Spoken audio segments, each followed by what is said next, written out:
Sa mga hindi nakakaintindi kung bakit ayaw sagutin ni VP Sara ang tungkol sa confidential funds, eto pakinggan nyo ang explanation ni Attorney Sal Panelo. Makinig at matuto tayo sa mga tunay na may alam sa batas. Kaya nga confidential funds.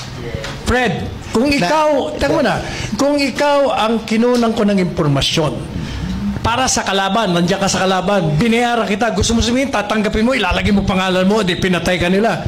Yan o ang ibig sabihin ng confidential funds. Hindi po pwedeng ibigay ang pinanggagalingan ng mga impormasyon laban sa mga kalaban ng Estado. In support to what you just said, bibigyan na kita seksal ng actual. Oh.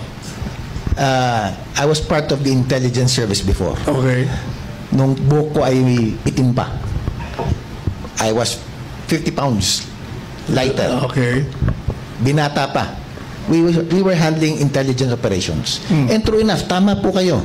We use fictitious names. Correct. But behind that fictitious name is a specific project proposal approved by our higher ups. Intelligence operation yan.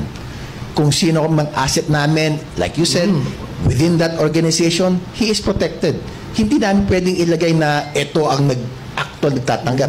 It's a fictitious name. However, there is enough documentation that more than likely, kayo na nga nagsabi, it's not just confidential. It's depende dun sa sensitivity of that information given by the informant. For instance, it can be considered as top secret. It can be. Kaya nga, in support to what you're saying, it is very likely.